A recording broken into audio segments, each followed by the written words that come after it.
이제 2021년 성탄절 예배, 성탄 감사 예배를 드리겠습니다. 먼저 찬송 111장입니다. 111장 찬송입니다.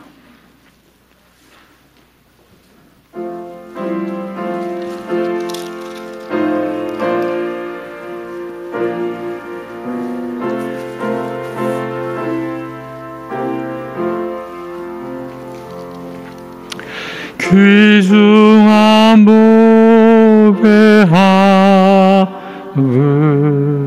주 앞에 드리고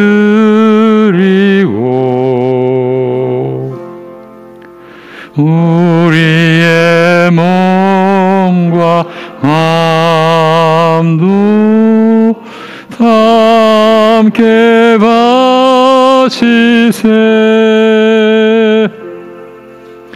진리는 오묘하고 사랑은 성결해.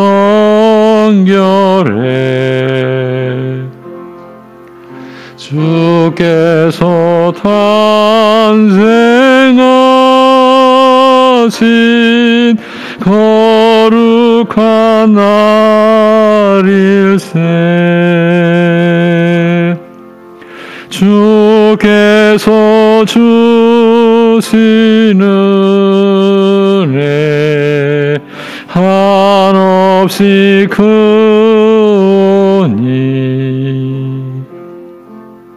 우리가 받은 것을 감사히 바친세. 기쁨은 충만하고 소망은 불변해. 정성과 마음을 다해 경배를 드리세. 들에서 밤을 새며 양치던 목자들 하늘에 빛난 영광 보고서 놀랐네. 천사의 기쁜 소식 목자들 듣고서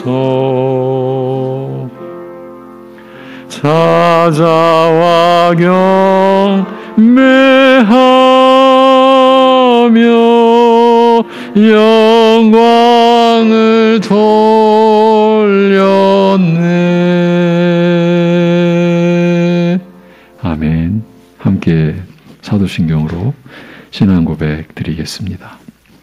전능하사 천지를 만드신 하나님 아버지를 내가 믿사오며 그 외아들 우리 주 예수 그리스도를 믿사오니 이는 성령으로 잉태하사 동정녀 마리아에게 나시고 본디오 빌라도에게 고난을 받으사 십자가에 못 박혀 죽으시고 장사한 지 사흘 만에 죽은 자 가운데서 다시 살아나시며 하늘에 오르사 전능하신 하나님 우편에 앉아 계시다가 저리로서 산자와 죽은 자를 심판하러 오시리라.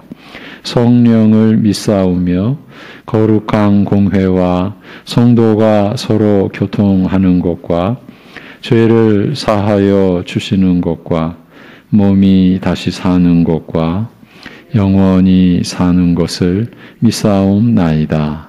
아멘.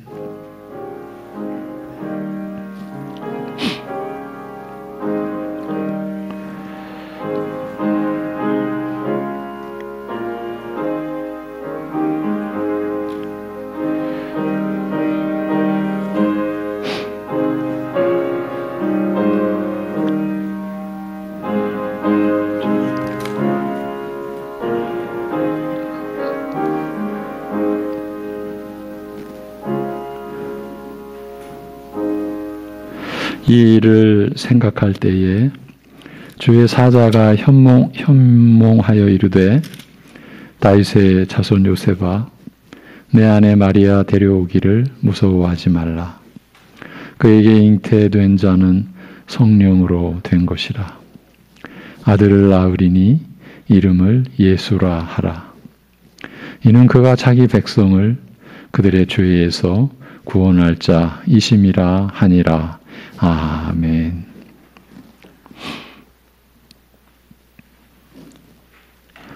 말씀이신 하나님의 아들께서 육신을 입고 이 땅에 오신 날을 수천 년 지난 오늘 기리며 감사하며 하나님 아버지 앞에 예배드리는 심령들을 하나님께서 친히 주장하시고 인도하여 주셔서 하나님께서 아들을 이 땅에 보내신 영원한 뜻을 또 새기며 그 은혜 안에 그 사랑 안에 그 하나님의 우리를 향하신 영원한 뜻 안에 우리가 온전히 거할 수 있게 하여 주옵소서. 예수님의 이름으로 기도합니다. 아멘. 이제 일어나셔서 32장 찬송을 드리겠습니다.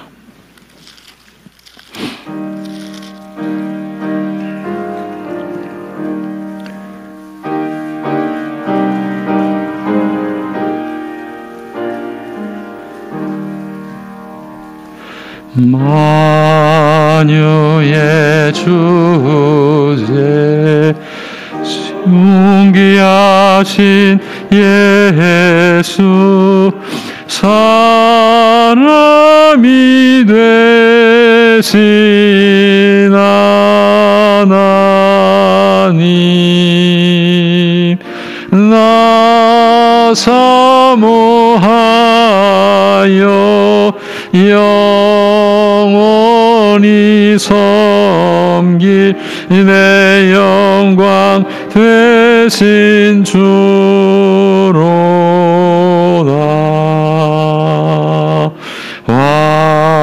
화려한 동산 무성한 저수모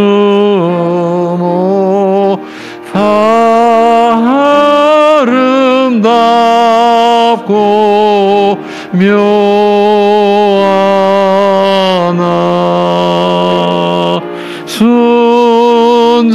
순전한 예수 더 아름다워 봄 같은 기쁨 주시네.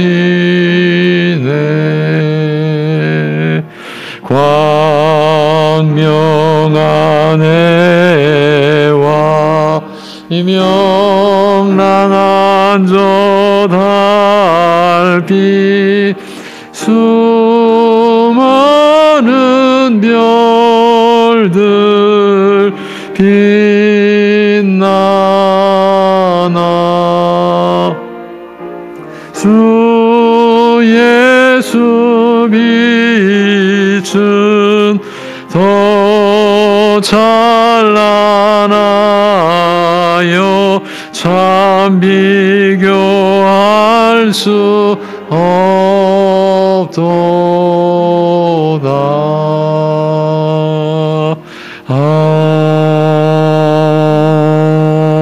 아멘. 교동문 119번 교동문입니다. 여호와의 영광이 나타나고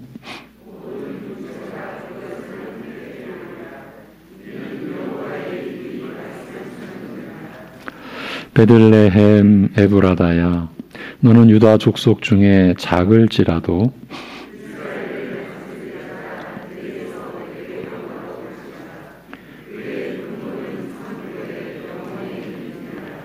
이는 한 아기가 우리에게 낳고 한 아들을 우리에게 주신 바 되었는데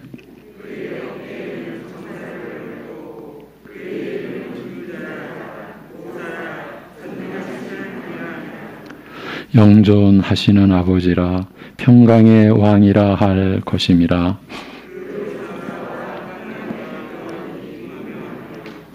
또 다윗의 왕좌와 그의 나라에 군림하여 그 나라를 굳게 세우고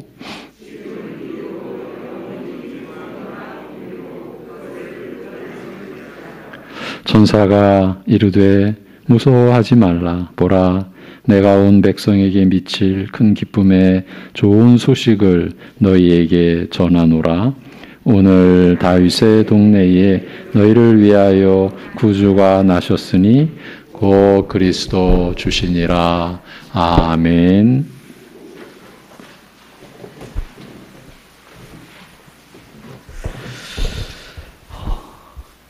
하나님 아버지, 하나님의 또 사랑과 은혜로 저희들이 오늘도 이렇게 함께 모여서 성탄 감사 예배를 드릴 수 있게 해주시니 감사를 드리옵나이다.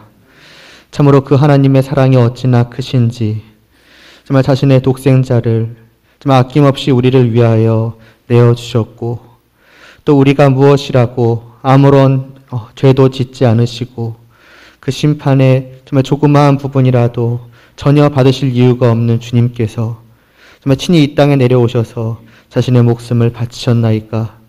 그 사랑과 또 그 크신 은혜를 정말 이 부족한 우리들이 다시 한번 이 시간 또 이 하루를 통하여서 또 기억하고 또 기념하고자 하오니 하나님 아버지, 저희의 이 예배를 받아주시옵시고 하나님을 향한 저희들의 그 마음을, 그 감사를, 그 사랑을 기뻐 받아 주시옵소서.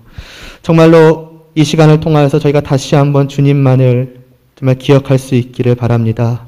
오직 주님의 피로 저희가 하나님과 함께 하였음을 기억할 수 있기를 바랍니다. 지금까지 저희들이 혹시라도 저희들의 그 무엇을 마치 우리들에게서 정말 발견한 것만 같은 어떤 작은 그 어떤 의의를, 그 공로를 생각해 왔더라면은 이 시간을 통하여서 그러한 것들이 아무것도 아니었음을 깨닫게 하여 주시옵시고, 저희가 하나님 앞에 보여드릴 것이 아무것도 없음을 분명히 하게 하여 주시옵시고, 오직 겸손한 마음으로 주님을 의지하며 오직 감사하는 마음으로 주님의 그 희생만을 저희가 하나님 앞에 내어드릴 수 있도록 하여 주시옵소서. 우리 안에 아무것도 없이 오직 주님의 그 사랑만이, 주님의 그 희생만이, 주님의 그 피 흘리심만이 있게 하여 주시옵시고, 정말 다른 모든 것들은 정말 작은 것 하나까지도 다 깨끗이 씻겨지게 하여 주시옵시고 버려지게 하여 주시옵소서. 하나님 앞에서 우리를 다시 한번 돌아볼 수 있게 하여 주시옵시고, 이 시간 하나님 말씀하실 때 그 말씀을 정말 깨달아 알 수 있도록 하여 주시옵소서. 우리의 그 죄악된 생각으로 그 말씀을 받지 않게 하여 주시옵시고, 우리가 그 말씀 앞에서 정말 담을 쌓고 내 생각을, 내 뜻을, 내가 가진 의의를 지키는 것이 아니라 그 모든 것들을 다 무너뜨리고 오직 하나님이 말씀하시는 그 말씀만이, 하나님의 말씀을 통해 보여주시는, 또 주님께서 이 땅에 오셔서 실제로 이루신 그 사랑만이 저희 안에 있도록 하여 주시옵소서. 그래서 다시 한번 우리들이 또 이 교회가 온전한 성도요, 또 온전한 교회로 더욱더 빚어져 갈 수 있도록 하여 주시옵소서. 오직 주님의 터 위에서만 우리들이 세워져 가는 그러한 교회 될 수 있도록 하여 주시옵소서. 오직 한 주님, 또 한 말씀을 한 성령님 안에서 정말 믿고 또 의지함으로 말미암아서 한 하나님을 바라보며 예배하며 살아갈 수 있도록 은혜를 베풀어 주시옵소서. 예수님의 이름으로 기도드리옵나이다. 아멘.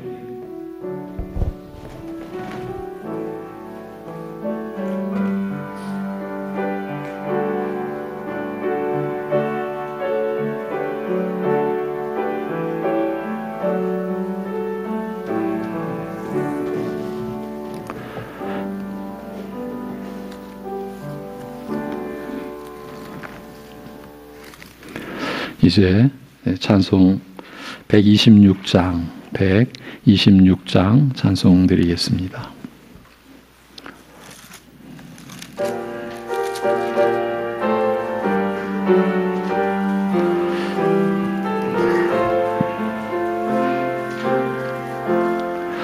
천사 찬송하기를 거룩하신 구주께 영광 돌려 보내세 구주를 하셨네. 크고 작은 나라들 기뻐하다 하여라. 영광 받을 왕의 왕 베들레헴 나신 주. 영광 받을 왕의 왕 베들레헴 나신 주. 오늘 나신 예수는 하늘에서 내려와 전혀 몸에 나셔서 사람 몸을 입었네. 세상 모든 사람들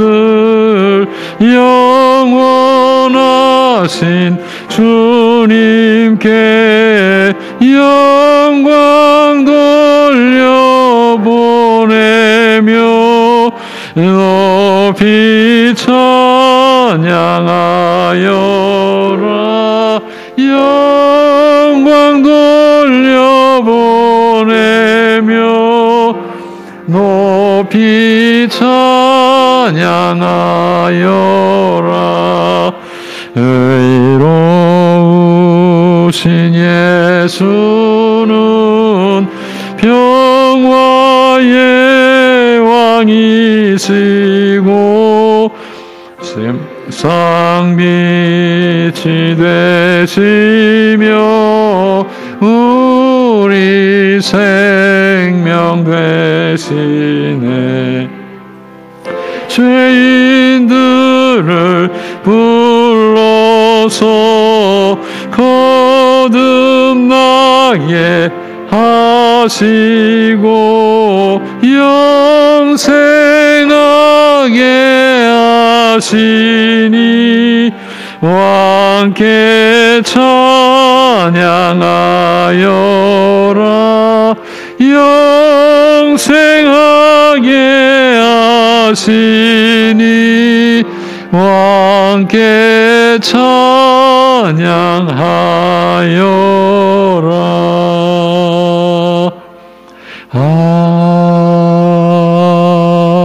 아멘.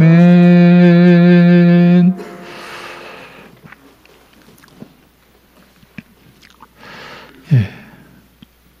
천지를 말씀으로 지으신 하나님 아버지, 그 천하의 만물과 모든 생명의 근원이신 아버지 하나님, 사람을 하나님의 형상으로 지어주신 뒤에 스스로 온갖 것 썩게 만들고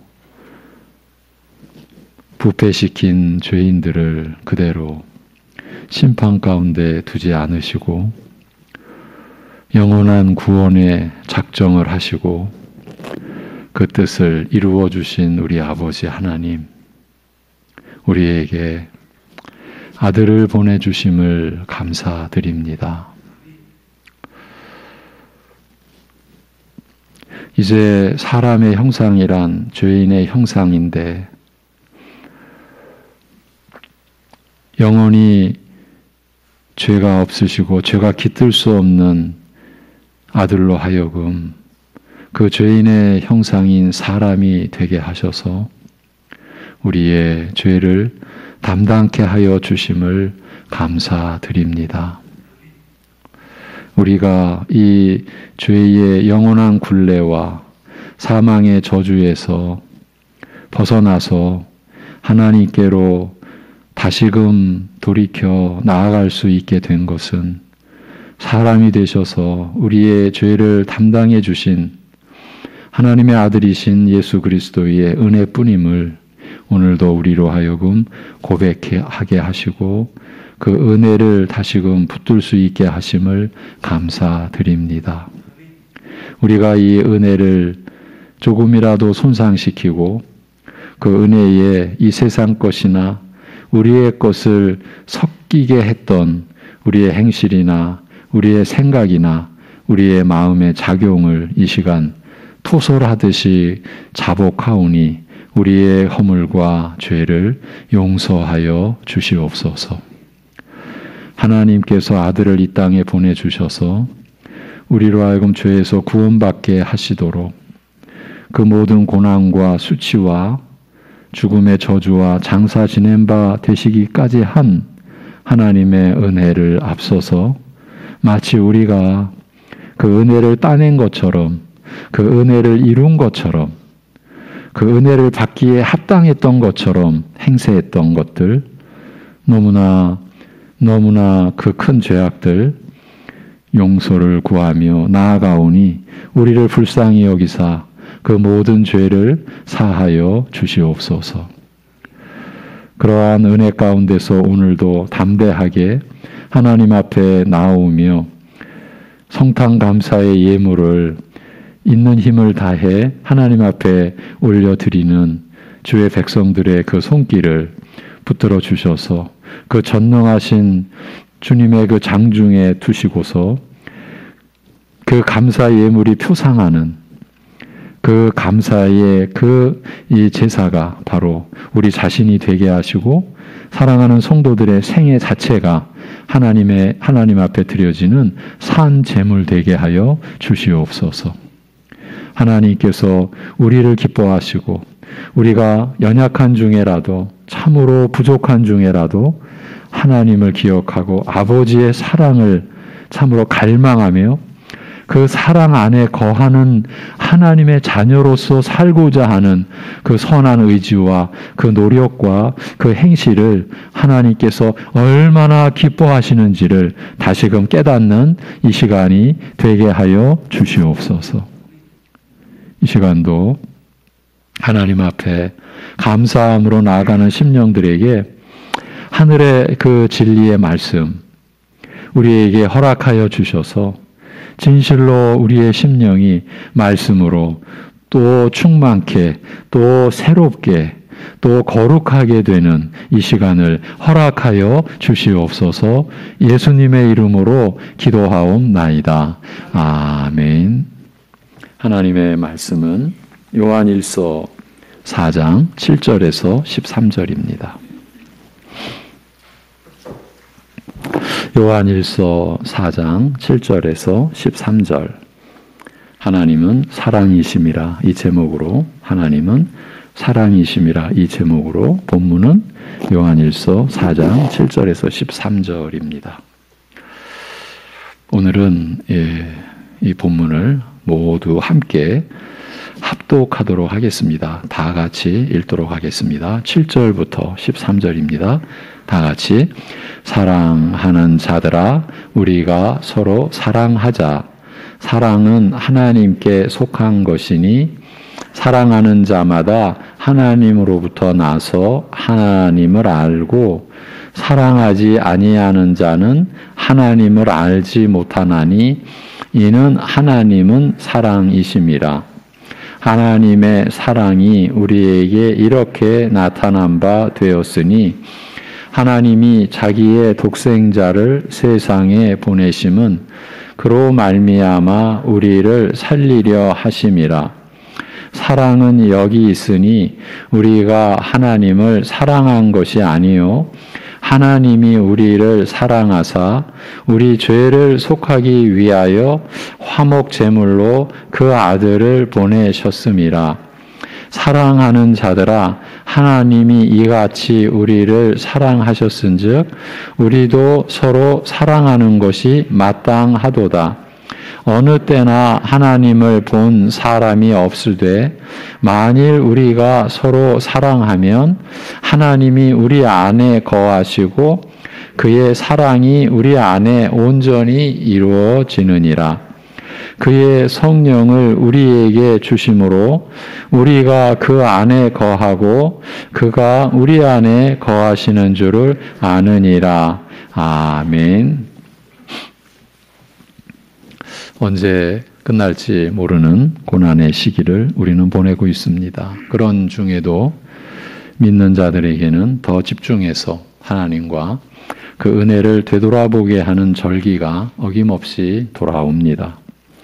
교회의 절기가 복음의 내용과 맞물려 있다는 점을 우리는 알고 있습니다. 그 중에서도 복음의 시작이라고 할 수 있는 메시아의 탄생을 기리는 절기가 전 세계적인 명절이 된 지는 오래되었습니다. 안타깝게도 성탄절의 본뜻과는 아무런 관련이 없이 사람들의 즐거움만을 밝히게 만드는 욕망의 날로 알려진 것도 오래되었습니다. 그렇습니다.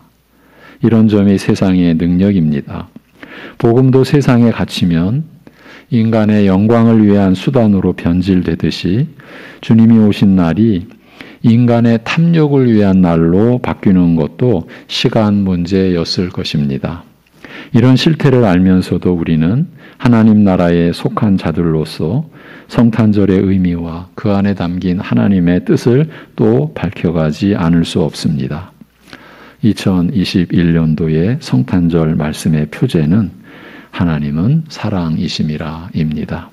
오늘 너무 흔한 사랑 타령을 하려는 것은 아닙니다. 본문의 맥락은 생각보다 무겁습니다.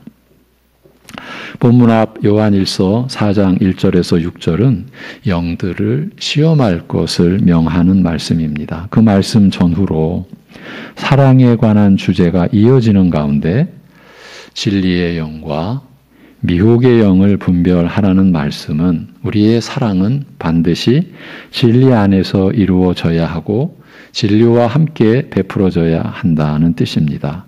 진리가 우리가 해야 할 사랑을 알려주기도 하고 한계 지어주기도 하므로 사랑을 베풀 때에는 항상 진리를 따라 진리 안에서 베풀어야 한다는 의미입니다. 그것이 거짓 선생들의 교묘한 가르침에 넘어가지 않고 주님과의 깊은 사귐을 이루는 진정한 신앙을 가진 모든 신자들이 보여야 하는 특성이라고 합니다. 이곳의 핵심 요절은 예수 그리스도께서 육체로 오신 것을 시인하는 영마다 하나님께 속한 것이요. 예수를 시인하지 아니하는 영마다, 그러니까 예수님이 육체로 오신 것을 시인하지 아니하는 영마다 하나님께 속한 것이 아니니 이것이 곧 적그리스도의 영인이라고 한 말씀입니다. 적그리스도의 영이라고 하는 표현이 바로 이 요한일서 4장에서 나타난 거죠. 그리고 오늘 본문에서 예수 그리스도께서 육체로 오신 것을 시인하는 영의 실체가 이제 밝혀집니다. 이런 내용을 받아서 사도는 오늘 본문부터 다시 한번 본래의 사랑, 곧 진정한 사랑을 강조하며 권면합니다. 이 짧은 서신에서 이 주제가 벌써 세 번째로 반복됩니다. 처음이 2장 7절에서 11절입니다. 여기서 사랑은 참 빛과 연관되어 언급됩니다. 여러분, 빛하면 무엇이 또 연상됩니까? 어두움. 그러니까 빛과 어두움, 참 빛과 연관되어 사랑이 언급되는데, 즉 사랑이야말로 세상과 성도가 서로 구별되는, 세상과 교회가 서로 구별되는 결정적인 차이점이라는 측면에서 우리 신자들이 사랑해야 한다는 의미였습니다. 빛 안에 거하는 신자들의 삶의 특징은 사랑이어야 한다. 이것이었습니다. 두 번째는 3장 11절에서 18절입니다. 여기서는 사랑이 영생과 연관되어 언급됩니다. 영생을 지닌 자들만 본래의 사랑, 하나님의 사랑을 베풀 수 있기 때문에 모든 성도는 서로 사랑해야 한다라는 의미입니다. 형제 사랑을 베푸는 것이 그가 영생이 있음을 확신할 수 있는 증거이기 때문에 그것을 위해서라도 모든 신자는 사랑을 베풀어야 하리라는 말씀입니다. 이제 세 번째로 오늘 본문 4장 7절부터 5장 3절까지 긴 논증을 통해 우리 믿는 자들에게 사랑을 권면하고 있습니다. 앞에서 이 사랑과 관련하여 두 차례 언급된 것은 이 세 번째 언급을 위한 준비였다고도 볼 수 있습니다. 본문에서는 이 본래의 사랑이 빛이나 영생과는 달리 하나님의 본성과 연관되어 나타나 있기 때문입니다. 오늘 여러분은 하나님의 본성, 참 본성이라는 것도 그저 이 인간의 처지에서 우리가 생각하는 거죠. 우리가 감히 어찌 하나님의 그 영원하신 속성, 그 하나님의 그 영원 전부터 영원까지 계신 하나님의 그 존재 되심에 대하여 감히 우리가 어떻게 거론할 수 있겠습니까? 그런데 계시된 말씀 안에서 우리가 감히 하나님을 우리가 알고자 하여 오늘 본성이라는 표현을 쓰는 겁니다. 오늘 여러분은 하나님의 본성을 다시금 이제 말씀을 통해서 살피게 되는 거죠. 하나님의 본성. 벌써 우리에게 무슨 의미가 지금 전달되고 있는지 느껴지시는 바가 있을 겁니다. 그래서 본문을 한마디로 줄이면 우리는 반드시 사랑을 베푸는 자들이어야 하는데 왜냐하면 하나님은 사랑이시기 때문이라고 할 수 있습니다. 이렇게 본다면 하나님은 사랑이심이라는 정의는 본 서신의 핵심 구절이요 절정의 계시라 할 수 있습니다. 오늘 본문은 우리에게 우리가 사랑해야 하는 가장 중요한 이유이자 필연적인 이유를 보여줍니다. 그것을 우리식으로 표현하자면 한마디로 혈통을 이어받았기 때문이라는 것입니다. 무슨 생각이 드십니까? 갑자기 등장한 혈통 얘기가 듣기에 거북하고 아니면 어색하게만 느껴지십니까? 피를 못 속인다는 말이 있는데 본문 말씀이 바로 그 내용이에요. 바로 그 얘기예요. 예. 부모의 성격을 그대로 닮은 자녀들을 보면서 우리가 그런 말을 자주 하죠. 피를 못 속여. 예. 부모가 자녀를 낳으면 부모의 유전자를 물려받아 여러 면에서 닮은 점이 나타나기 마련입니다. 이렇게도 볼 수 있습니다. 인간의 그 부모와 자녀들의 그 속성의 어떤 그 이어짐, 이거를 통해서 하나님과 우리와의 관계를 보여주시기 위함이 아니겠는가? 우리는 충분히 이런 생각을 할 수 있습니다. 이제 영원히 남는 것은 하나님과 여러분과의 관계, 우리와의 관계만이 남으니까요. 예.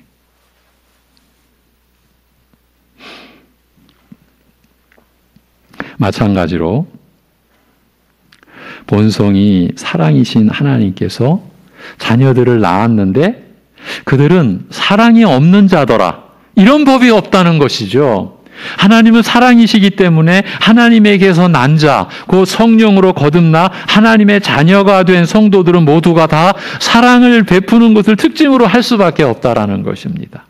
우리 믿는 자들을 하나님에게서 난 자라고 사도 요한이 처음 언급한 구절을 들려드리는 것이 도움이 되지 않을까 싶습니다. 많이들 알고 계시는 구절이죠.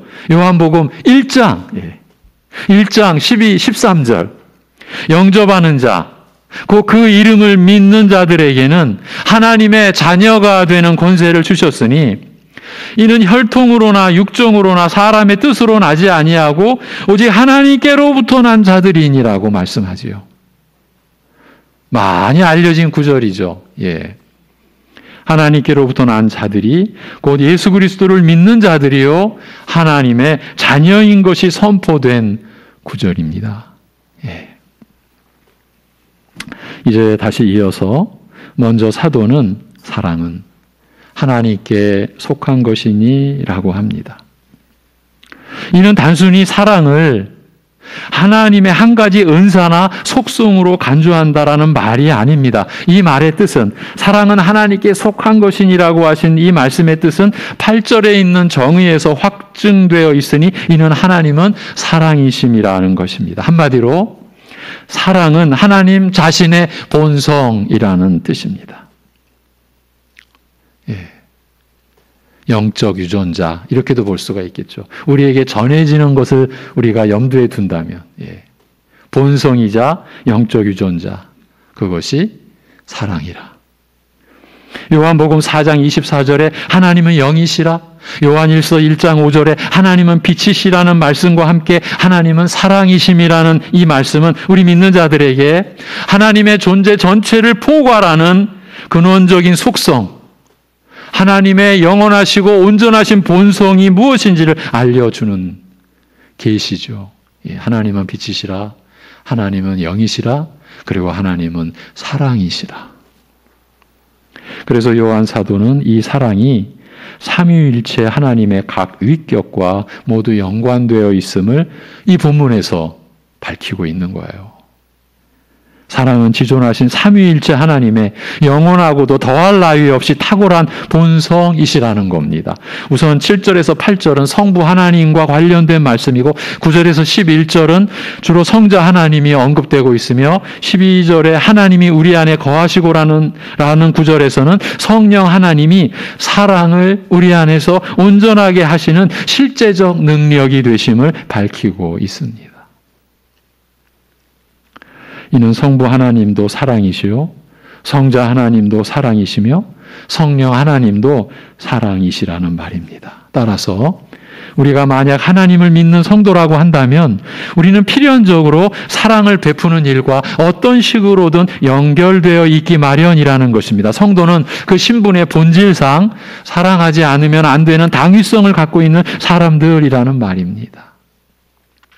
이처럼 사도는 우리가 사랑해야 하는 첫 번째 이유는 사랑은 성부 하나님의 본성이기 때문이라고 말합니다. 우리가 거듭난 그리스도인이라면 하나님으로부터 사랑이라는 본성을, 즉 그 영적 유전자를 물려받았기 때문에 사랑할 수밖에 없다라는 것입니다. 다음 구절이 그 중간에 있는 말씀입니다.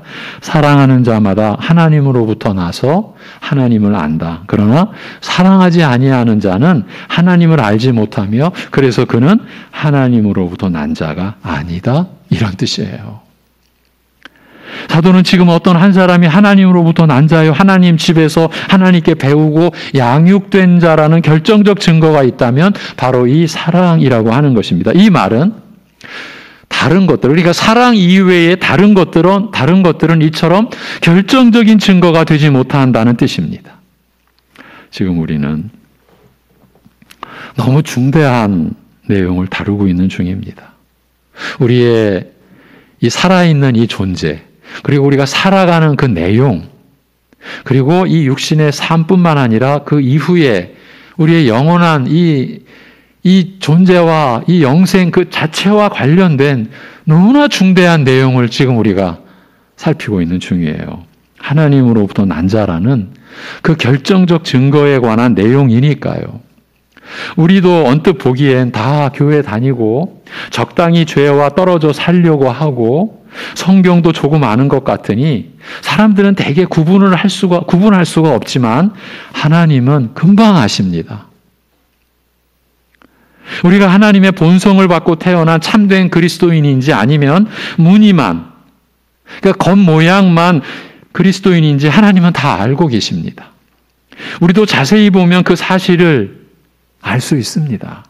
진리 안에서 사랑이라는 본성을 받은 특성이 있느냐 없느냐 하는 것을요.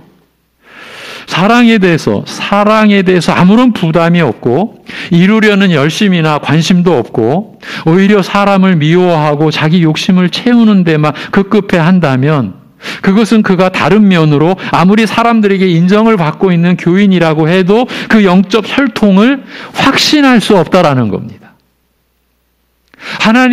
하나님께로부터 난 자냐 아니냐 그 영적 혈통을 확신할 수 없다는 겁니다. 왜? 사랑에 대해 아무런 부담이 없으니까요.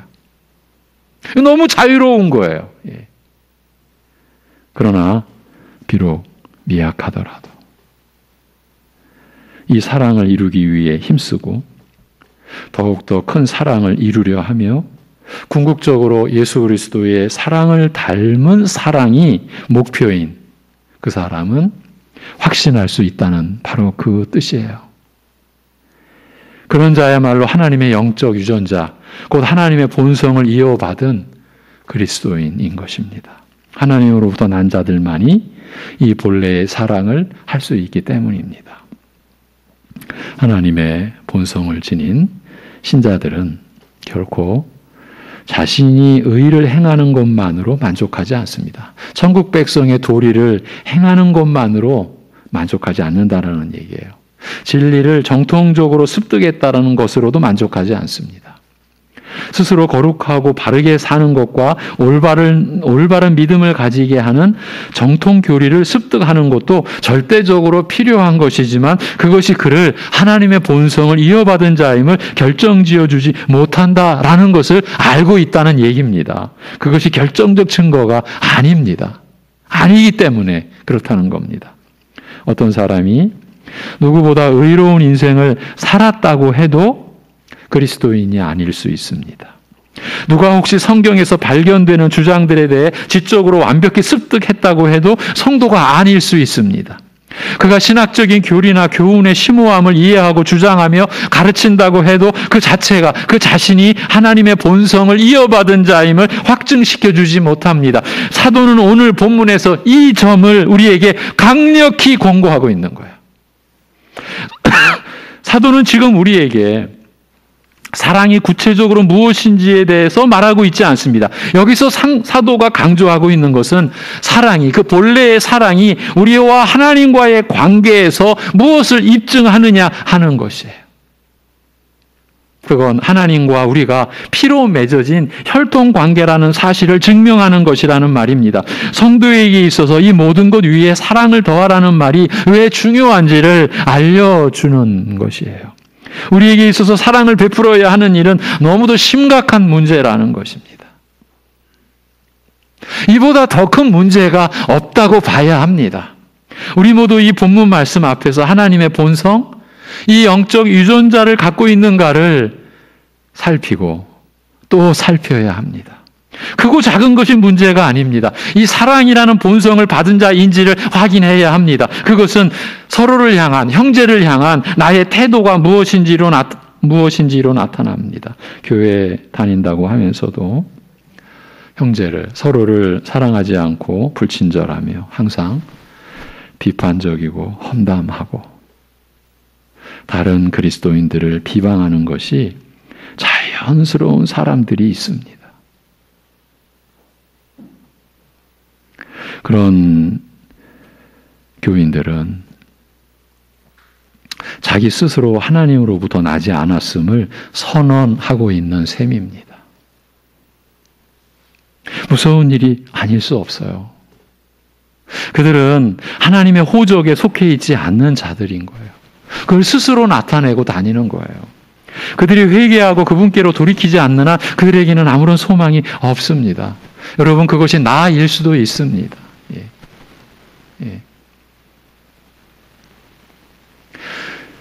이게 딴 동네 얘기가 아닙니다. 우리의 얘기입니다. 안타깝게도 교회를 떠나가시는 분이 저에게 제발 남 얘기하지 않게 좀 해주세요. 이 목사가 교회를 떠나시는 분의 그 남은 마지막 한마디 그런 얘기를 듣는 제 심정은 어떠겠습니까? 하나님 용서하여 주옵소서. 제가 이렇게 부족한 종입니다. 잊을 수가 없는 거예요. 사실은. 그게 목회하면서 아픔이에요. 제발 남 얘기 좀 하지 않는 교회 되게 하세요.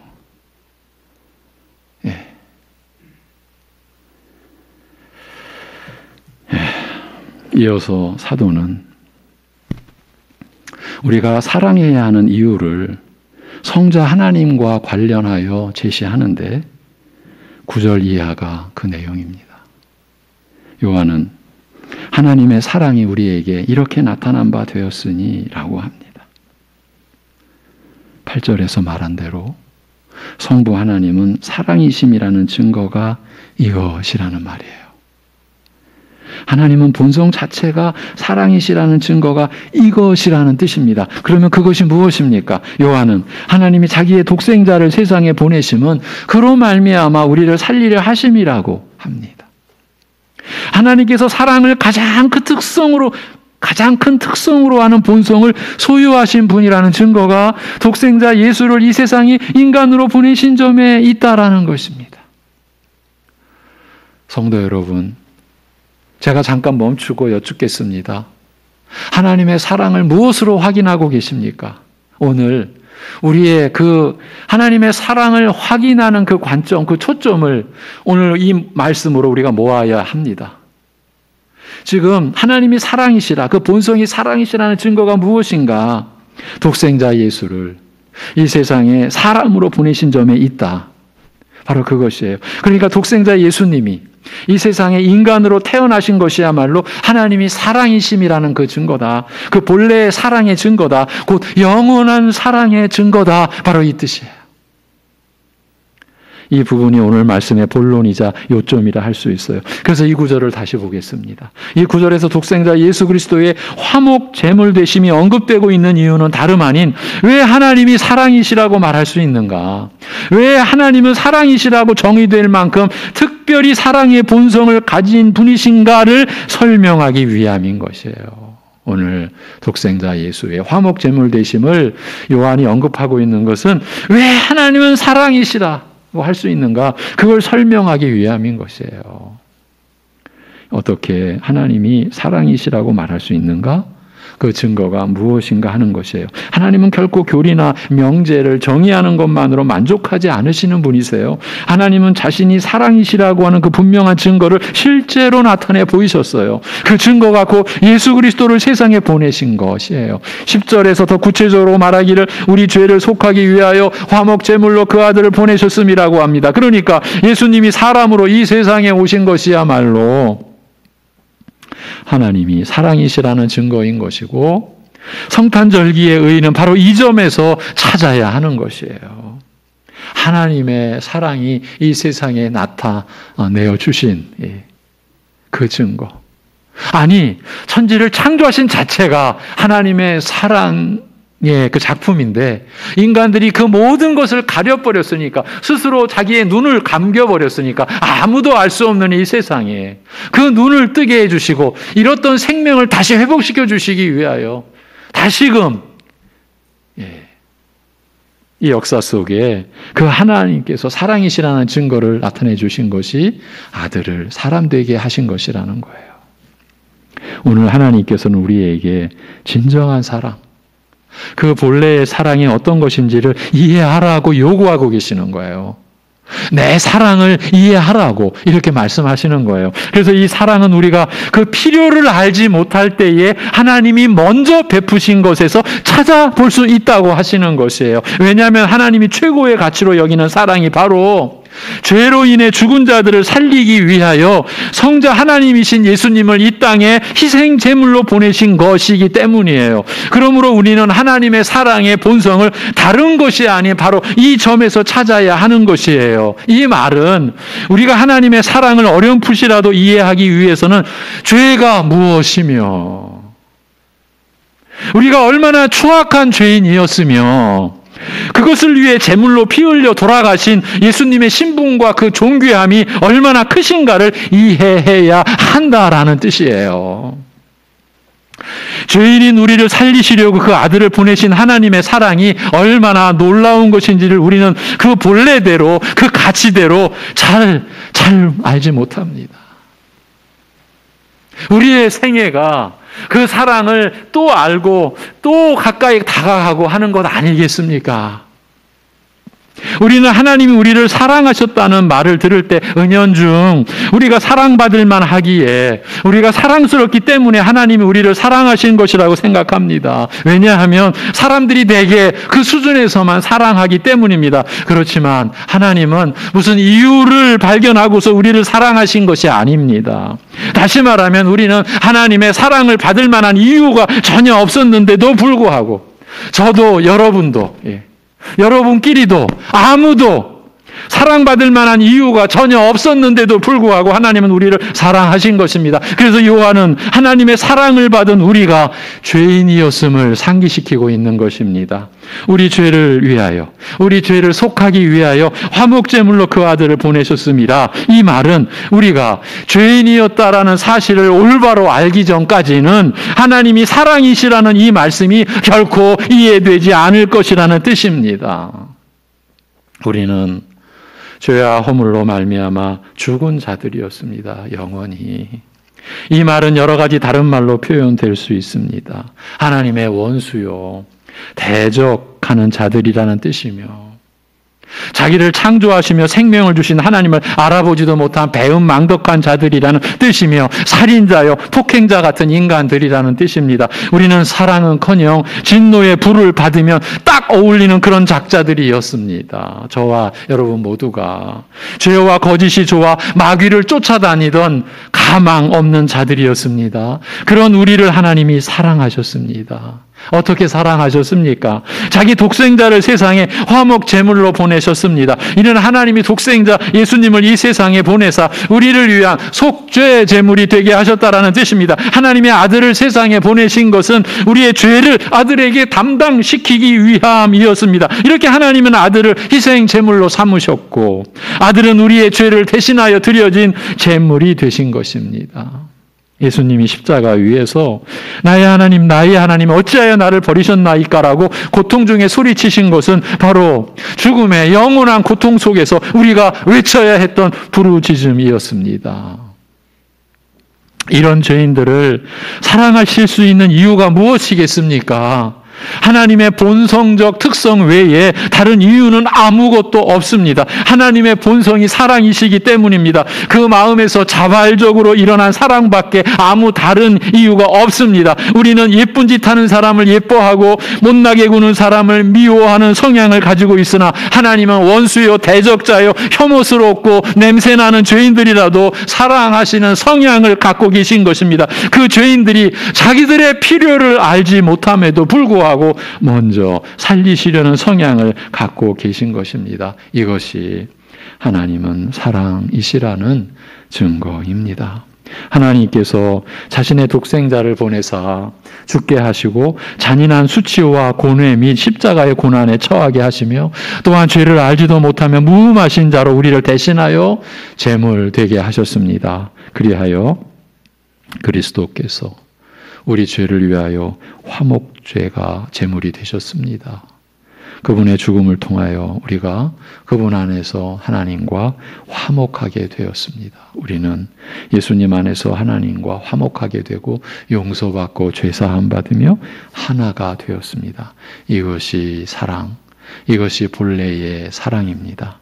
하나님은 사랑이심이라는 증거가 바로 이것입니다. 우리가 우리의 죄와 하나님의 거룩하심과 진노의 심판을 알지도 못했고 그 앞에 나가 빌지도 않았을 때에, 다시 말하면 사랑받을 만한 이유가 하나도 없었을 때에 그 독생자 예수를 이 땅에 보내사 십자가에 못 박혀 죽게 만드신 것입니다. 그러므로 우리는 하나님의 사랑을 다른 것으로 찾으려 해서는 안 됩니다. 특히 사람들이 흔히 저지르는 실수처럼 내가 원하는 것을 주지 않으면 사랑하는 것이 아니라는 식의 발상을 완전히 버려야 합니다. 우리가 이런 사랑을 받았습니다. 사도는 우리가 마땅히 사랑해야 하는 이유가 여기에 있다고 가르치고 있습니다. 사도는 우리가 성부 하나님의 사랑이라는 본성을 지니고 거듭난 자들이며, 하나님은 독생자를 이 세상에 보내심으로써 자기의 사랑을 증거하셨다고 말합니다. 성자 하나님이 그 증거라는 것입니다. 우리가 섬기는 하나님이 그렇게 그와 같이 참된 사랑을 본성으로 갖고 계시고, 또 아들은 전체 인생을 그 사랑을 위해 드리셨으므로 우리 또한 그렇게 함이 마땅하다라는 것입니다. 이제 우리 인생은 하나님께 받은 그 사랑을 이 세상에 베푸는 것에 초점을 맞춰야 하는 것입니다. 바로 이 사랑을 베푸는 것이 최고의 신앙생활인 것이죠. 이것이 가장 큰 행복이며 그야말로 성공한 인생인 것입니다. 그런데 사도 요한은 우리가 형제 사랑을 가장 중요한 사명으로 여겨 베풀어야 하는 이유가 곧 우리가 참된 우리가 그리스도인이라면 절대로 간과하지 못할 중요한 세 번째 이유가 있다고 합니다. 그것은 성령 하나님과 관련이 있습니다. 12절에서 그 세 번째 이유를 제시합니다. 요한 사도는 여기서 만약 우리가 서로 사랑하면 두 가지 일이 이루어진다고 결론을 내립니다. 첫 번째는 하나님께서 우리 안에 거하시는 증거가 된다는 것이고, 두 번째는 하나님의 사랑이 우리 안에서 온전히 이루어진다는 것입니다. 요약하면 하나님께서 그 사랑을 완성시키기 위해 성령을 통해 우리 안에서 역사하고 계시기 때문에 우리는 형제 사랑을 베풀어야 한다라는 것입니다. 이 내용이 너무 중요하기 때문에 사도는 간략한 설명으로 끝내지 않고 13절 이후부터 21절까지 두 결론의 내용을 자세히 설명해 갑니다. 오늘은 그중 첫 번째 결론, 첫 번째 요점, 즉 만일 우리가 서로 사랑하면 하나님이 우리 안에 거하신다는 구절에 대해 살펴보며 성탄절 말씀을 마무리해 가도록 하겠습니다. 이 구절은 우리가 서로 사랑한다는 것이 바로 하나님이 우리 안에 거하시는 증거이기 때문에 사랑해야 하지 않겠느냐는 그 말입니다. 이 말씀은 오해하시면 안 됩니다. 우리가 사랑하면 그때에 비로소 하나님이 우리 안에 거하신다라는 뜻이 아닙니다. 여러분, 그런 식으로 보여지는 구절이 있으면요, 더 살피시고 더 살피셔야 돼요. 그런 법이 없어요. 예. 하나님의 사랑은 어떤 경우에라도 우리의 구원과 사랑의 바탕이고 근원이 되시는 것 아닙니까? 우리가 먼저 사랑한 적이 없고요. 예. 여러분, 우리가 하나님을 먼저 알았습니까? 우리가 하나님께 먼저 뭐 달라고 했습니까? 아니에요. 우리는 찾지도 알 수도 없어요. 그게 죄인의 특성이에요. 예. 우리가 먼저 사랑한 적이 없고 또한 우리는 홀로 사랑할 수도 없어요. 이 12, 13절 그 이후에 그 본뜻이 바로 그건 거예요. 우리가 우리 스스로 사랑할 수도 없어요. 그러니까 이 말은 우리가 서로 사랑하는 것이야말로 하나님이 우리 안에 거하시는 증거라는 뜻입니다. 외인과 아니 우리는 홀로, 그러니까 우리 스스로는 사랑할 수도 없으니까요. 그렇기 때문에 우리는 사랑을 해야 한다라는 것이에요. 13절에서 그 사실을 더 구체적으로 설명하고 있습니다.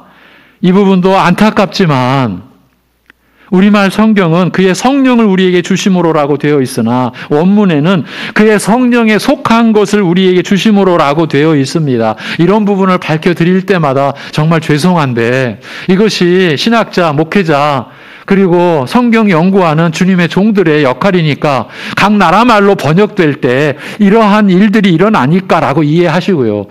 여기서 지금 성령을 주심으로라고 말씀하신 게 아니고 성령에 속한 것을 우리에게 주심으로 이렇게 되어 있는 거예요. 성령을 주신 것이라기보다 성령으로부터 무언가를 주셨다라는 뜻이에요. 그래서 13절의 의미는 그의 성령에 속한 것을 우리에게 주심으로 우리가 그 안에 거하고 그가 우리 안에 거하시는 줄을 안다, 그 뜻이에요. 하나님께서 성령께 속한 것을 우리에게 주신다는 거죠. 그것이 무엇입니까?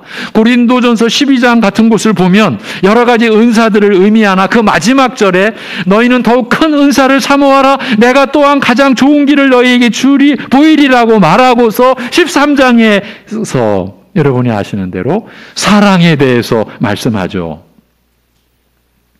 사랑도 우리 뜻대로 행할 수 있는 것이 아니고 하나님께서 허락해 주심으로써 성령께서 우리 안에 내주하시면서 우리 안에서 역사하시는 경우에만 가능한 일이라는 바로 그 말인 거예요. 그렇습니다. 사랑은 하나님께 속한 것입니다. 원래부터 우리 안에 있는 것이 아닙니다. 사람은 본성상 사랑하지 않습니다. 물론 이 사랑은 본래의 사랑, 하나님으로부터 우리에게 흘러온 사랑, 그걸 말하는 거예요. 사람은 본성상 사랑하지 않습니다. 우리는 미워하고 무시하고 폭행하고 살인하는 데 익숙한 자들입니다. 그러나 만일 우리가 참된 사랑을 하고 있다면, 즉 예수님께서 지적하신 것처럼 혈육이나 나에게 잘해주는 자들에게만이 아니라 내 자신이 예수 믿는다는 것 때문에 형제 사랑, 서로 사랑을 베풀고 있다면 그것은 하나님이 우리와 함께 거하시는 증거라는 그 뜻입니다. 만일 내가 혈육 아닌 자를 사랑하고 나에게 잘해주는 자가 아닌 자들을 일관되게 친절하게 대하며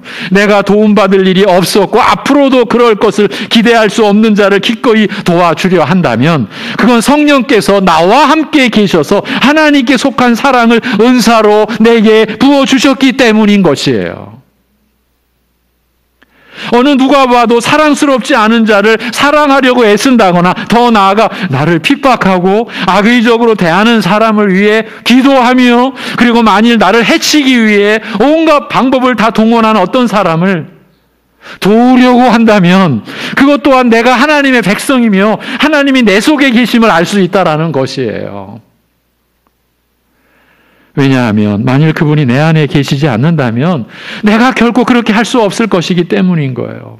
우리는 본성상 그런 사랑을 가질 수가 없어요. 그러므로 내가 형제를 사랑한다면 나는 하나님이 사랑이심을 확신하고 있는 것이에요.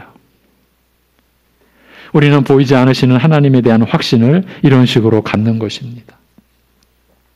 내가 서로를, 형제들을 사랑하고 또 그들을 사랑할 능력이 내게 있다는 사실 그 자체가 하나님이 계시며 하나님이 사랑이심을 입증하는 증거인 것이에요. 왜냐하면 내게 주신 성령의 은사를 떠나서는 형제를 사랑할 수가 없기 때문인 거예요. 그래서 진정히 하나님의 사랑으로 사랑하는 성도는요, 내가 사랑했다라고 하진 않죠. 그렇죠? 여러분? 그런 경험 속에 살고 계시는 여러분께 제가 여쭙니다. 내가 사랑했다고 하지 않으시죠? 내가 가진 것이나 내가 행한 것이 없다고 말씀하시죠? 왜? 하나님의 은혜로 다 된 것을 고백하시잖아요. 그런데 내가 사랑했다고 내가 했다고 그렇게 안 하시죠? 오늘 본문도 그 점을 확인해 주는 거예요. 물론 믿지 않는데도 사랑하는 것처럼 보이는 사람들도 있습니다.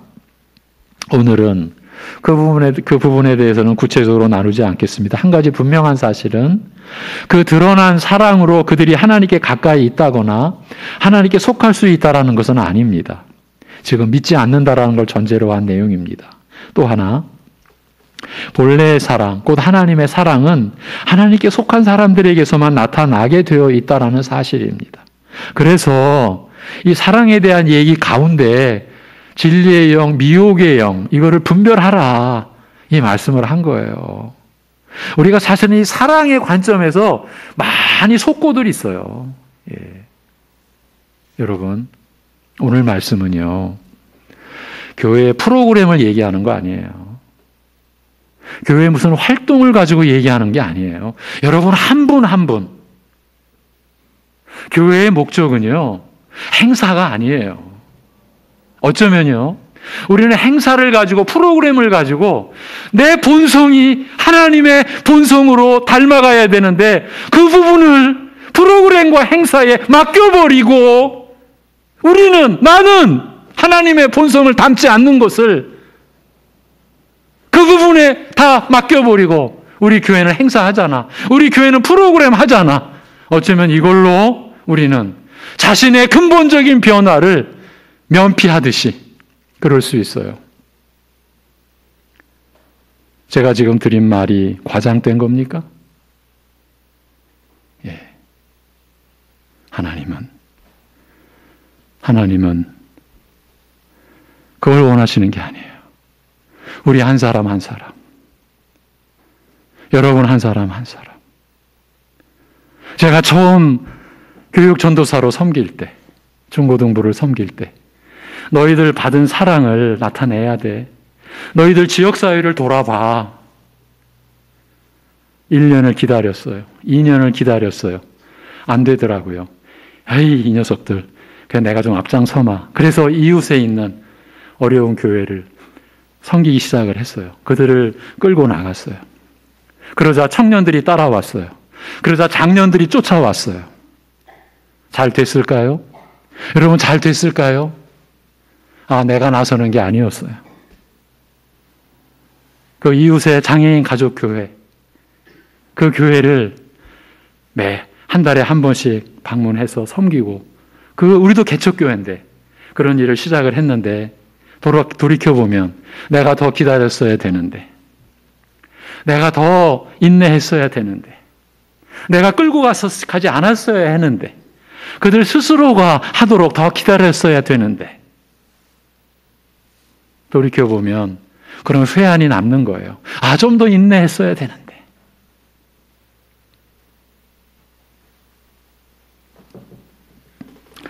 지금 믿지 않는데도 사랑하는 것처럼 보이는 사람들도 있다라는 그 맥락에서 제가 이런 내용을 좀 삽입해 드렸어요. 본래의 사랑, 하나님의 사랑은 하나님께 속한 사람들에게서만 나타나게 되어 있다라는 사실. 성령께서 그 안에 계심으로써 말이에요. 다른 종교인들이, 불편하지만 언급해 드립니다. 다른 종교인들이 사람들에게 자비를 많이 베품으로써 사랑이 많은 것처럼 보이기도 합니다. 그 자체는 비판할 것이 아니나 우리는 바르게 알고 있어야 합니다. 이건 이제 우리만의 이야기입니다. 그들의 교리가 공로적이라는 것을 알아야 합니다. 그러니까 자력 구원이에요. 자력 구원. 우리 기독교만이 타력 구원이에요. 우리 안에서 우리가 구원을 이루어낼 아무것도 없다라는 게 우리의 고백이에요. 그러나 사람이 만들어낸 모든 종교는 자력 구원이에요. 그러니까 자기 공로, 자기 희생, 자기 공양, 자기 헌신, 자력 구원이에요. 그래서 공로인 거예요. 이거 어쩔 수가 없어요. 한마디로 그들은 사후세계에 분리받을 것이 무서워서 이 땅에서 많은 자비를 베풀려고 한다라는 것을 우리는 알아야 해요. 이건 어쩔 수가 없어요. 사람 자체가 그럴 수밖에 없어요. 자, 우리는 그런 이유로 사랑하는 것이 아니에요. 사랑을 하면 하나님이 우리와 함께 계신다거나 또는 우리가 천국에서 많은 영광을 받고 아니면 즉 사랑하지 않으면 지옥 간다는 것 때문에 사랑하는 것이 아니에요. 구원은 오직 예수님을 구세주로 믿고 영접함으로써 얻어요. 그것은 변할 수 없어요. 사랑이 많으냐 적으냐로 절대 달라지지 않습니다. 그건 우리의 구원과 아무 관계가 없습니다. 우리는 사후세계나 이생에서 무슨 대가를 바라고 사랑 베푸는 자들이 아닙니다. 여기서 사도 요한이 강력하게 주장하고 있는 바는 우리는 그리스도인이라는 신분과 위치 자체가 사랑할 수밖에 없는 자들임을 알아야 한다라고 말하는 것이에요. 이 사랑이 있느냐 없느냐 많으냐 적으냐에 따라 나중에 우리가 받을 대접이 달라지는 것은 아무것도 없어요. 단지 이 사랑이 없다거나 적다는 것은 우리가 우리 신분에 어울리는 삶을 살지 못했다는 후회와 부끄러움을 줄 뿐인 거죠. 우리에게 주어진 하나님의 백성이라는 영광스러운 이름에 어울리지 않게 살았다라는 자책감, 그 죄스러움, 그걸 가지게 되는 것이죠. 우리는 하나님의 자녀이며 하나님께서 우리와 함께 계시기 때문에 사랑을 해야 하는 자들인 거예요. 그것만이 이유예요. 사도 요한이 여기서 말하고자 하는 내용은 바로 그것이에요. 우리가 왜 사랑해야 하는가? 사랑한다는 것은 성령께서 우리 안에서 임재해 계시면서 사랑할 수 있는 힘을 주셨기 때문에 가능한 것이다. 그것은 하나님이 나와 함께 계시며 하나님과 내가 연합되어 있으며 하나 되었음을 입증하는 증거다. 그것으로 충분하지 않느냐는 것입니다. 그것을 증거하는 것보다 더 큰 이유가 있지 않다라는 것이에요. 우리에게 부여되는 사랑할 동기는 그것보다 더 큰 것이 없다라는 말이에요. 그런데 12절은 또 하나의 이유를 제시하는데 많이 거론할 수는 없어요. 시간상. 우리의 사랑은 또한 온 세상 앞에 하나님을 드러내어 증거하는 결정적인 증거가 되기 때문이라는 점이에요. 12절 서두에 사도 요한이 어느 때나 하나님을 본 사람이 없으되 라는 말을 먼저 꺼내놓은 이유도 바로 그것이에요. 우리는 다른 이유로 사랑하는 자들이 아니에요. 사랑이 고귀한 이념이기 때문이라든가, 이게 이제 세상에서의 그 사랑의 동기죠. 고귀한 이념이기 때문이라든가 사후에 좋은 자리를 마련해 주기 때문이라든가 하는 그런 이유가 붙지 않습니다. 사도는 모든 그리스도인은 하나님의 백성이라는 신분이기 때문에 성령께서 은사로 그들 안에 사랑을 주셨기 때문에 사랑할 수밖에 없는 자들이라고 말했습니다. 그러면서 사도는 사랑은 하나님의 존재를 드러내는 증거라고 말합니다. 사랑이 보이지 않으시는 하나님의 존재를 알게 하는 가장 강력한 증거라는 말입니다. 이렇게 성령 하나님과 관련하여 제시된 우리가 사랑해야 할 결정적인 이유는 이것입니다. 첫째는 우리가 하나님께 속했고 하나님이 우리 안에 거하시기 때문에 행해야 한다라는 거예요. 하나님께서 모든 그리스도인들에게 성령을 통하여 사랑이라는 은사, 곧 하나님의 본성을 심어주셨기 때문에 사랑하지 않을 수 없다라는 것이에요. 두 번째로는 사랑은 보이지 않으시는 하나님을 증명하는 결정적인 증거이기 때문에 사랑해야 하는 것이에요. 이렇게 사랑은 우리의 신분을 확인시켜주고 우리 하나님을 증명해 줍니다. 성령께서 그들과 함께 계시느냐 아니냐 하는 증명서가 됩니다. 그러니 무엇보다 사랑에 힘써야 하지 않겠느냐라고 하는 것이 사도 요한의 강곡한 권면입니다. 성삼위 하나님의 존재가 사랑으로 표출되는데 그의 백성들인 우리가 아무런 대가를 바라지 않는 사랑에 힘쓰지 않는다면 무엇으로 우리가 하나님께 속한 자임을 나타내며 무엇으로 하나님을 알게 하겠느냐라는 것입니다. 주님과의 사귐을 갖는 모든 자들은 사랑의 이와 같은 특성을 알고 어서 속히 사랑 그 자체만을 힘쓰는 자들이 되어야 하리라는 것입니다. 성도 여러분, 우리 자신을 돌아보면서 오늘 말씀을 맺겠습니다. 우리가 지금 살아가는 그 자체, 여러분 각자 우리 모두 우리가 지금 하나님 앞에서 살아가는 우리 자체를 생각해 보시겠습니다. 이러한 본래 사랑에 힘쓰는 그러한 마음, 그러한 노력, 그러한 수고, 또 그것에 대한 기대, 소망, 또 그로 인한 기쁨, 감사함, 이 내용이 우리의 지금 삶의 얼마만한 부분일까? 만약에 이런 부분이 우리에게 너무 적다면, 혹 아예 그 흔적을 찾아보기가 어렵다고 한다면 우리는 지금 뭡니까? 우리에게 지금 무슨 일이 일어나고 있는 겁니까? 우리가 뭘 위해 지금 살고 있는 겁니까? 근본적으로 우리는 누굽니까? 오늘 말씀의 은혜가 우리 모두에게 충만히 입혀지기를 기원합니다. 하나님 아버지, 하나님의 영원하신 그 속성, 그 하나님의 본성이신 사랑으로 우리 주님이 이 땅에 사람으로 오셔야 했고, 우리가 독생자의 화목 제물 되신 은혜로 우리가 죄사함 받아 하나님과 화목하게 되며 하나님과 하나가 된 존재가 됨을 오늘도 말씀을 통해서, 이 생명과 진리의 말씀을 통해서 이 세상에서는 눈을 씻고도 찾아볼 수 없는 이 진리의 말씀으로 우리를 또 깨어나게 해주시고 우리의 심령을 채워주시며 우리를 붙들어 주시고 인도하여 주심을 감사드립니다. 우리 안에 그리스도의 그 죽으심과 부활하심 안에서 보내주신 성령님으로 말미암아 우리 성령님께 속한 그 무엇, 사랑의 은사를 우리에게 쏟아부어 주셔서 우리로 하여금 사랑하는 자로 살아야 될 그 본질과 또 그 지혜와 능력을 우리에게 부어주셨다라고 말씀하여 주심을 감사합니다. 하나님 아버지, 우리가 그 은혜를, 그 하나님께서 우리에게 성령에 속한 것 부어주신 것 다른 데 사용했었다면 우리를 긍휼히 여겨주시고 우리를 알고 우리의 그 허물을 자복하며 토설하며 하나님 앞에 나와 우리가 이 사랑을 힘쏟는 것에, 그래야 하나님이 우리 안에 계신 우리가 스스로 확신하며 또한 그 사랑의 하나님을 이 세상에 결정적으로 나타내고 증거하는 바로 그 삶이 사랑하는 우리 성도들의 삶이 되게 주여 그렇게 축복하시고 그렇게 우리를 인도하여 주시옵소서. 내가 사랑했노라고 그런 무지막지한 거짓된 말이 우리의 뇌리나 우리의 입에서 터져나오지 않고 하나님의 사랑으로, 하나님의 은혜로, 성령님의 역사로 내가 사랑할 수 있었노라고, 하나님이 우리 안에 계신다고 우리가 하나님을 이렇게 증거하는 것이 우리 인생의 목표라고, 이것이 감사할 뿐이라고 이렇게 우리가 살아갈 수 있게 하여 주시옵소서.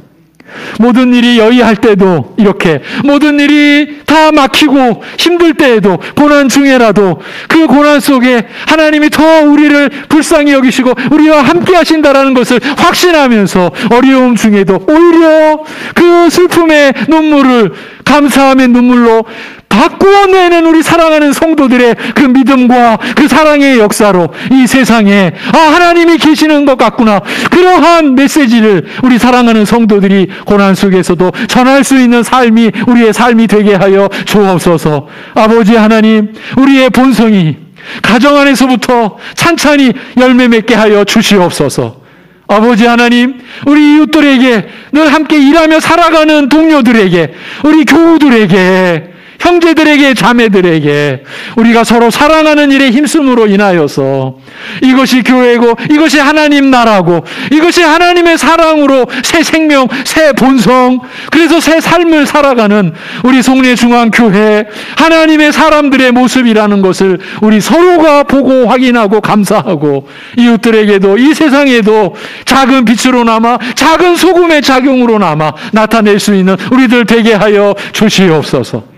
우리의 정욕에 빠져서 우리가 탐욕하는 그 무엇에 우리가 평생을 우리가 빠져서 미혹하는 영에 미혹당해서 시험 속에 시험당해서 어리석고 무지스럽게, 그리고 너무나 한탄스럽게 우리의 인생을 소모하지 않게 하여 주옵소서. 미워하느라 탓하느라 우리의 이 거룩한 하나님의 생명을 소모하지 않게 하여 주옵소서. 사랑하기 위하여, 용납하기 위하여, 서로를 품어주기 위하여, 서로를 격려하기 위하여 시간을 쓰고 힘을 쓰고 기도하고 우리의 마음을 쏟는, 그리하여 하나님의 기쁨이 되는 우리 교회, 우리 성도들 가정, 사랑하는 우리 성도들로 세워 주시옵소서. 아버지 하나님, 우리를 받아 주옵소서. 우리에게 이 진리의 말씀을 허락하셨사오니, 우리를 향한 하나님의 뜻을 우리에게 나타내 주셨사오니, 그 뜻을 받드는 이 백성들, 이 사람들을 받아 주시옵소서. 하나님의 사랑으로 채워주시고 그 사랑이 나타나는 생애 되도록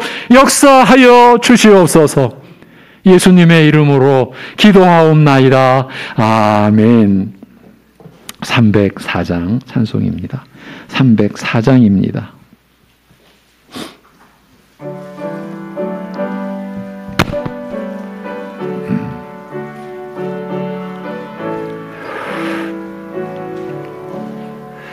그 크신 하나님의 사랑 말로 다 영영 못하네.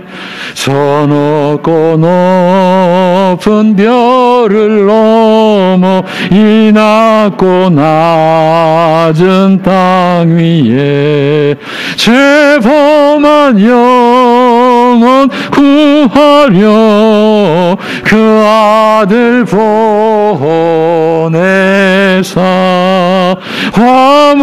화목제물 삼으시고 죄 용서하셨네. 하나님 크신 사랑은 증량 다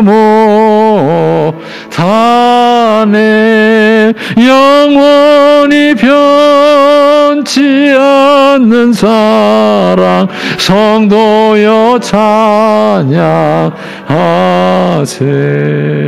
괴로운 시절 지나가고 땅 위에 영화 쇠할 때 주 믿지 않던 영혼들은 큰 소리 외쳐 울어도 주 믿는 성도들에게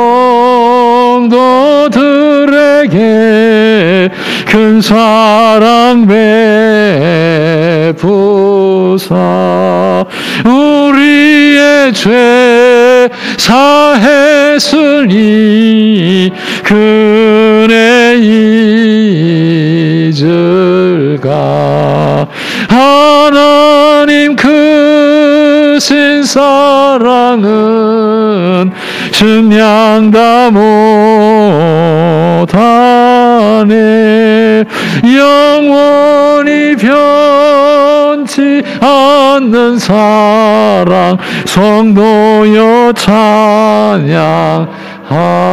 찬양하세.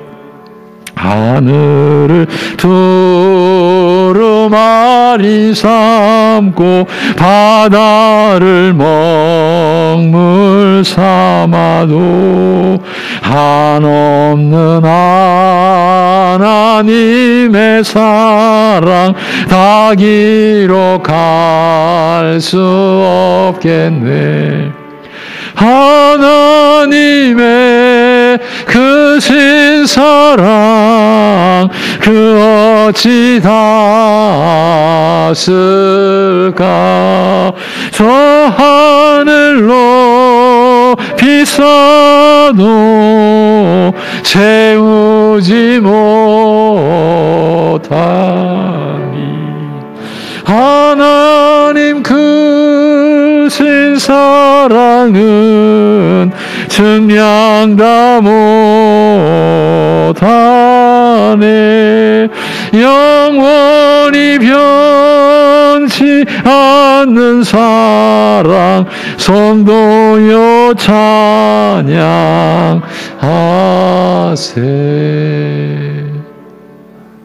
아멘. 이 어렵고 또 매서운 추위 가운데서도 성탄절 감사의 예배로 모여주신 여러 성도님들께 감사드립니다. 일반 교회 소식은 내일 주일날 다시 그때 공지해 드리는 것으로 하고, 특별한 우리 교우 소식 하나만 전합니다. 이번 주에 성도의 장례가 있었습니다. 여러분, 교회가 성도의 장례를 섬기는 것은 얼마나 영광된 일인지 모릅니다. 하나님의 영원한 작정이 이루어지는 가장 진실된 순간이기 때문입니다. 우리 신수님 집사님 80순이 넘으셔서 평생 오직 한 교회, 우리 송내중앙교회, 비록 길지는 않은 짧은 시간 동안 예배 참석하시고 그 어려운 몸으로 계시다가 하나님의 부르심을 받으셔서 그 가족들이, 우리 어머님은, 우리 할머니는 천국 가신 것을 믿습니다. 확신합니다. 그런 서로의 위로 속에 성도의 장례, 고 신수님 우리 집사님의 장례를 감사함으로 섬겼습니다. 어려운 상황에 우리가 대면 예배, 부득이 또 비대면 예배 이렇게 진행되는 그 예배에 여러분 절대 마음을 흐트러뜨리는 상태가 되게 하시면 안 됩니다. 왜냐하면 우리에게는 하나님의 생명이, 하나님의 본성이 성령으로 우리 주 예수 그리스도의 은혜 안에서 우리에게 주어졌고 심겨졌기 때문입니다. 하나님을 예배하고 우리가 말씀으로 살아가는 것, 그리고 기도함으로 우리의 모든 사정을 아뢰며 살아가는 것, 이것이 우리의 절대적인 우리의 본분이기 때문입니다. 축도함으로 2021년 성탄절 감사 예배 마치도록 하겠습니다.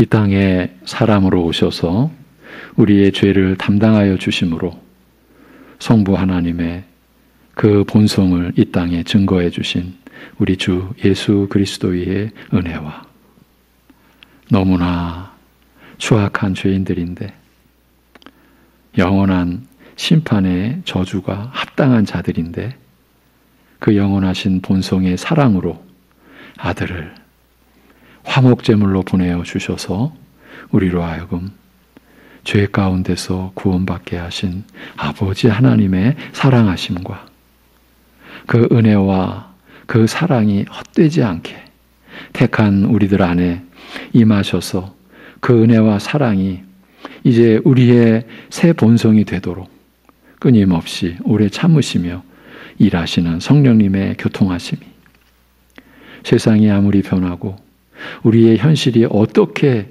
바뀔지라도 영원하신 하나님의 사랑과 우리를 향한 뜻은 변하지 않음을 믿고 이 시간 하나님 앞에 예배하는 성탄 감사 예배로 하나님 앞에 영광을 돌리는 사랑하는 모든 심령들과 이 믿음과 이 하나님 나라를 구하는 이들 안에 영원토록 함께 계시기를 주님의 이름으로 축원하옵나이다. 아멘.